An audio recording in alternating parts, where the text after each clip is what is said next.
நீ நான் காதல் சீரியல்ல அப்கமிங்ல என்ன நடக்குது அப்படிங்கிறத பார்க்கலாம். ஒரு பக்கம் நம்ம அபி, ராகவ், மது இவங்களோட கல்யாணத்த பார்க்க முடியாம வந்து பார்த்தீங்கன்னா, அந்த இடத்துல இருந்து வர்ற மாதிரி ப்ரோமோவுல காமிக்கிறாங்க. இந்த பக்கம் நம்ம மது வந்து பார்த்தீங்கன்னா, ராகவ் கிட்ட இருந்து எல்லா உண்மையுமே தெரிஞ்சுக்கிறாங்க. ராகவ் வந்து பார்த்தீங்கன்னா, தன்னை விரும்பல. இப்ப வந்து பார்த்தீங்கன்னா, அபிய தான் விரும்புறாப்ல. அபி இல்லாம ராகவால இருக்க முடியாது அப்படிங்கிற விஷயத்தையும் தெரிஞ்சுக்கிறாங்க.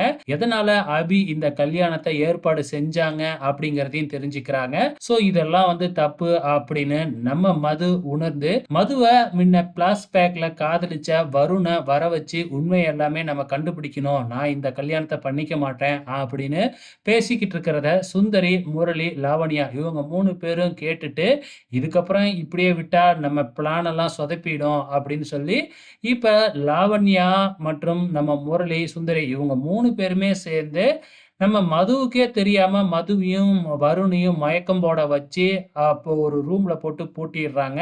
இங்க லாவண்யா வந்து பாத்தீங்கன்னா, மது மாதிரி முகத்த மூடிக்கிட்டு போயிட்டு ராகவ் பக்கத்துல உட்கார்ந்துர்றாங்க. தாலி வேறயா கட்டப் போறாங்க இல்லையா? அந்த நேரம் தான் பொறுக்க முடியாம நம்ம அபி தனியா வராங்க.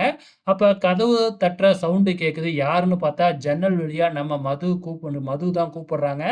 இத பார்க்குற நம்ம அபிக்கு ஷாக்கிங் ஆயிடுது. நீங்க இங்க இருக்கீங்கன்னா, அப்ப ராகவ் பக்கத்துல உட்கார்ந்திருக்கிறது யாரு? அப்படின்னு வேக வேகமா ஒடியாராங்க.